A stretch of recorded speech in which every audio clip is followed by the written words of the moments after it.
Let's continue with the integration quick revision video series, video number 2 or part 2. So in the last class I have discussed about ILAT. Now today let's go to the integral in a different integral form, which will be looking like something like this. So integral e power x into f of x plus f dash x. So this can be simply written as e power x into f of x plus c integration constant.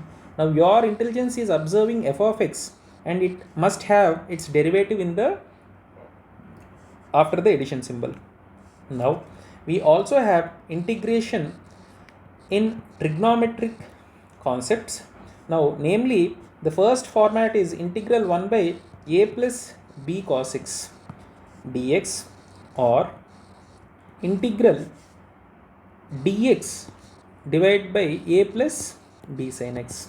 In either of this case, you have to remember, you have to apply the formula of sin x, which is 2 tan x by 2 divided by 1 plus tan x square by 2, or you can also use the form cos x is equal to 1 minus tan square x by 2 divided by 1 plus tan square x by 2.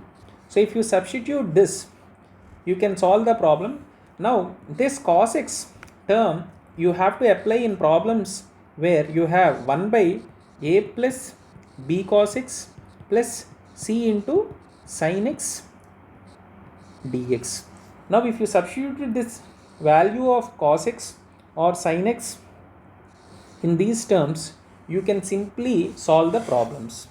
Also remember, you have some other forms in which imagine you have a derivative 1 by a plus b cos square x term.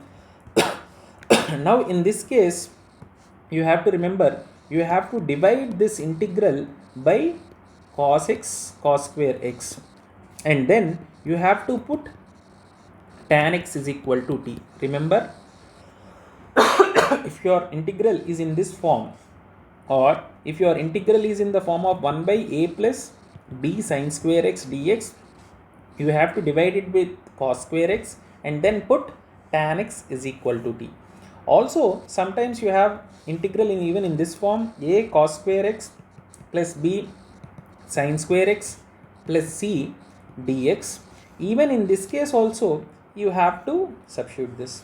Now sometimes in exam we have a different form in which the question will be in terms of a cos x and b sin x dx divided by c cos x plus d sin x. So here a, b, c, d are variables. Now what you have to remember, you have to make sure you have to write this numerator in the form of a into denominator term plus b into derivative of denominator. Now what will I get it? So if you write this particular equation in this form with a and b as variables, you can simply divide, or you can have the formula integral 1 by x is log mod x. And now let's get into the concepts related to definite integration. So definite integration is a concept in which the integration will be from a particular limit to another particular limit, and you have to substitute the value of the limits at that particular point. So integral f of x, small f of x dx is generally f. Now here I am supposed to substitute the upper limit f of b minus f of a. So this is the definite. It will be having a particular value.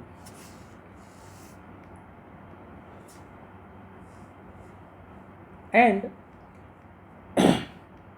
we have to remember some properties of definite integration, namely integral a to b, upper limit, lower limit, f of x dx, its value will be reversed, its value will be multiplied by minus 1 if you reverse the limits. So a will become b and b will become a, then automatically the value is multiplied by minus 1. Now you can directly remember, if you have a to b, lower limit to higher limit, you can use this property integral a to b. You can add both the limits f of a plus b, and it can be this, the same value is equal to f of a plus b minus x dx. So this concept is used in some formulas. Now also, if you have a limit integral 0 to n into a f of x dx, I can make sure this n value can be removed as a constant value, and I can integrate from 0 to f of x dx. Now you have to remember a very important formula called Leibniz theorem, in which you have d by dx and integration from a particular limit g of x to h of x integral f of t dt. This can be simply written as f into h of x into h dash of x minus f of g of x into g dash of x. Next, the most important concept, limit of a sum. So if you have an integration, definite integral a to b f of x dx, I can simply write it as limit h tends to infinity, h tends to 0, h into the value of that function at every particular f of intervals of f of a plus n minus 1 into h. Now the most important formulas which you usually get in the exam is integral 0 to pi by 2 sine power nx dx is equal to integral 0 to pi by 2 cos power nx. If the value of n is even, I can simply write it in the form of n minus 1 divided by n into n minus 3 divided by n minus 2 into so on till 1 by 2 into pi by 2. Remember this formula.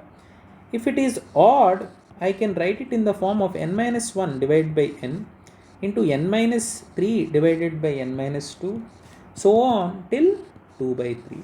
So these formulas are highly useful during solving problems related to integration.